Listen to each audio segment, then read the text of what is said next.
Welcome back to Grassroots Media. Welcome back to this year's edition of the Stephen Gregg Show, where we cover everything on the hardwood with the South Greene Lady Rebel basketball team. As always, I'm joined here with head coach Stephen Gregg. Coach, good to be back again. Yeah, it's that time of year. It is, third year in a row. You've already got the maroon on, repping South Greene.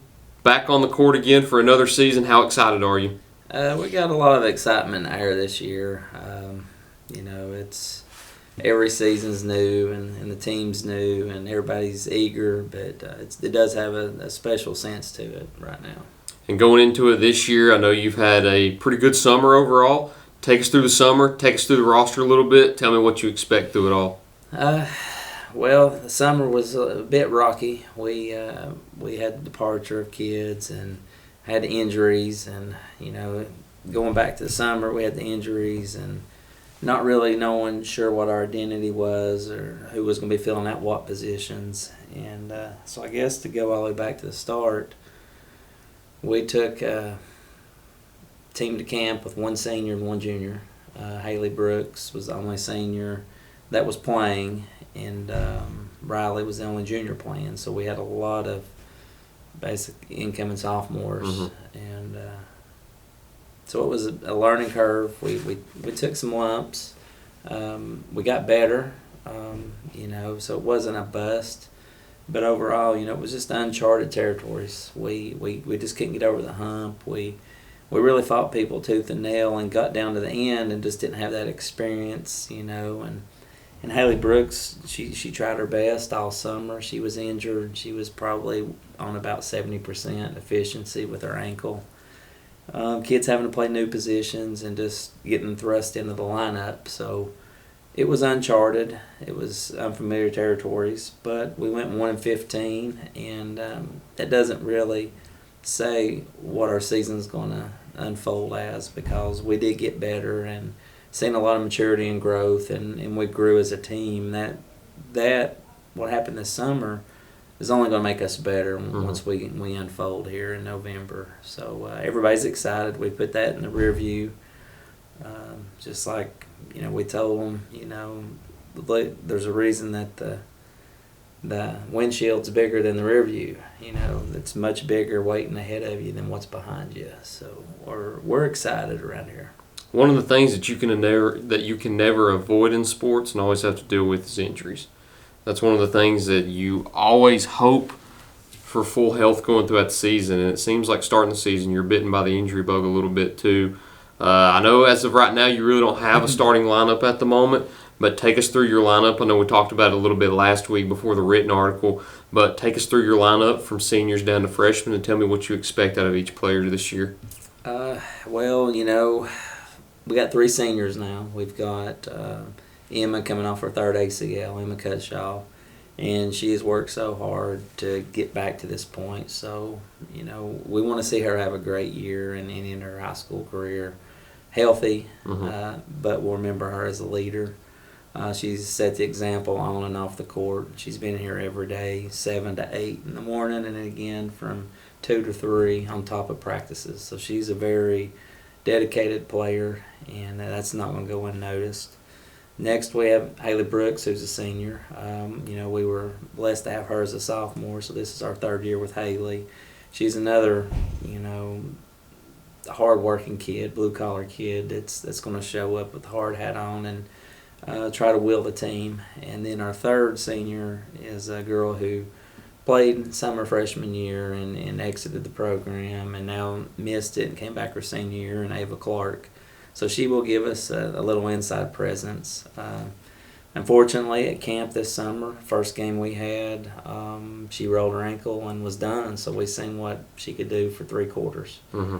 So the injury bugs, it plagues us in the summer, preseason and season. We'll talk a little bit about that where we're at now with the injuries. But that rounds out our 3 seniors, and then my daughter, Riley Gregg, is a lone junior, and she got some experience. It was really good for her this summer to have to step in and do more than what was expected of her.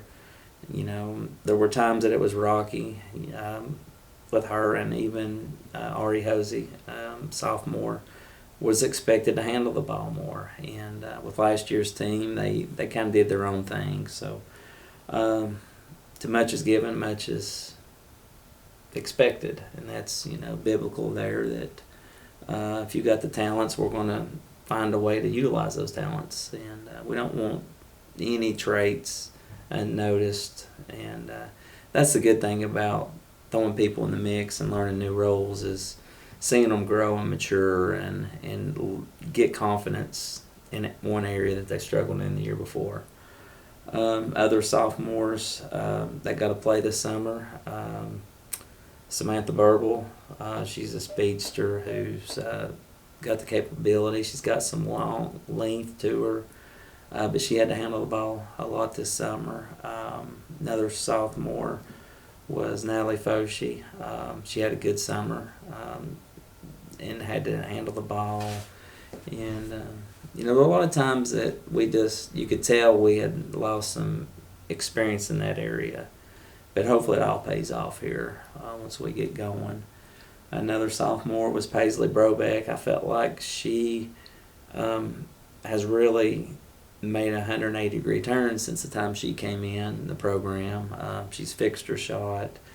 She's talking basketball now, and she's a kid that was kind of teetering whether she would play or not, or focus on another sport. So, I hate to tell you all her injuries, but, she's also another kid that's been injured right now. And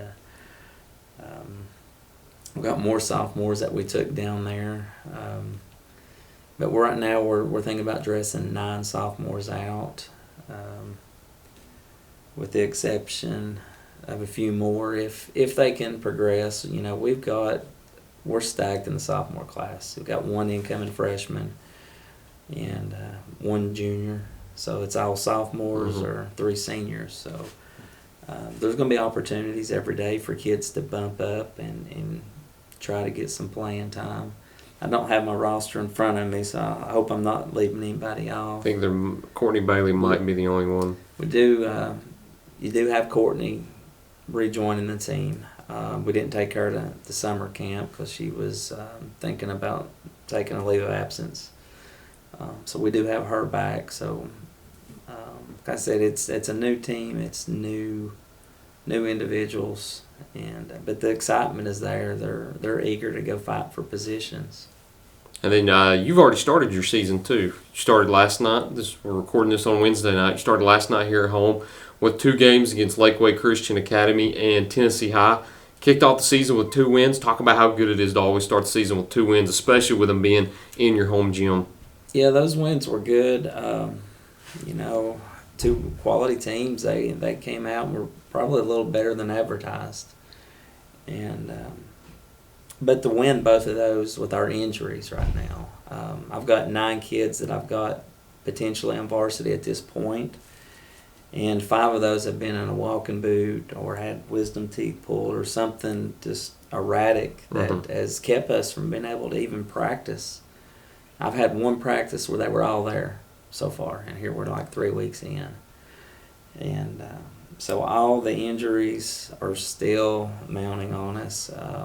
Now my daughter today, she rolled it in the game last night, getting ready to put her in an ice bucket. So you might as well say 6 of the 9 have had injuries that could limit their playing time. And I've still got kids that are restricted with no practice time or no foreseeable time to play in the future. So, that's Paisley Brobeck and Samantha Birdwell right now. They're on restrictions.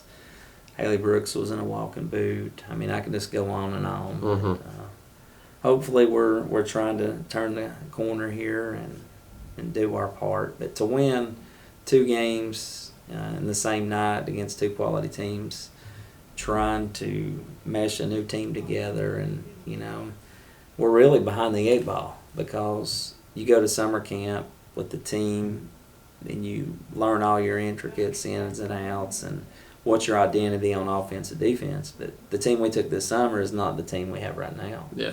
So it's like we're already missing a season or a season behind. So we know we've got some room to catch up. But the excitement's there. We're excited about it, and just hope we can keep the injury bugs down. Doesn't slow down any too. Once you kick the season off with those first 2 games, it keeps going too.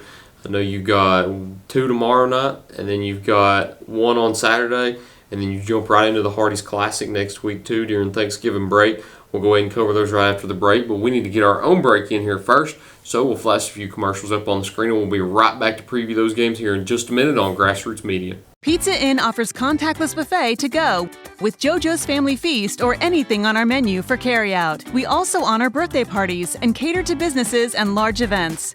We make it easy. Call us today. Pizza Inn Greenville. Tommy's Plumbing has provided professional plumbing services to the residents of Greenville, Tennessee for over 30 years. Our experience and reputation have helped us grow our business to add locations in Jonesboro, Tennessee.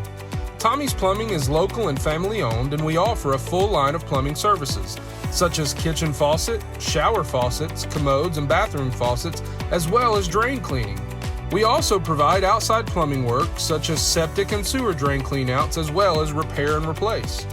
Tommy's Plumbing pretty much does it all. Tommy's Plumbing is licensed, bonded, and insured. Our quality workmanship and passion to provide our clients with expert service is second to none. We guarantee we have the best warranty around. For all your plumbing needs, give Tommy's a call at 638-3662. Welcome back to Grassroots Media. Welcome back to this week's edition of the Stephen Gregg Show, where we cover everything on the hardwood with the South Greene Lady Rebels basketball team. As always, I'm joined here with South Greene head coach Stephen Gregg. So we covered the 2 games that you started with on opening night here in your home gym. You get 2 more coming up on Thursday night also. You've got Cloudland and Cosby girls coming in here to play. And then stretching into next week a little bit, you're playing in the Hardee's Classic. We'll cover that a little bit in just a moment, but take us through what you expect out of Cloudland and Cosby tomorrow night in that action. Cloudland last year, was a little bit like us, unfortunate injuries late in the year. They've got 2 that have came off ACL, and there's a lot of buzz going on about them being the strongest single A team around right now. Mm-hmm.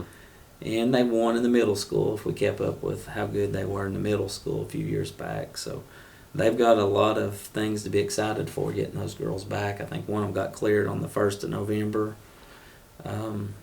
I had talked with a buddy of mine, Brent Smith, down in Pickett County, and he scrimmaged them earlier in the week, and I said that Cloudland was for real and that they played with them. Pickett ended up winning late in the game, but I think it was like a 4 or 5 point game. So if they're playing with Pickett on the road to 4 or 5, then they should have a lot to be excited about. What we know about Cloudland is they're not going to back down. They beat us last year in the Food City tournament by I think 1 or 2. I think it was 1 point. We kind of gave that one away, but it speaks of how they play.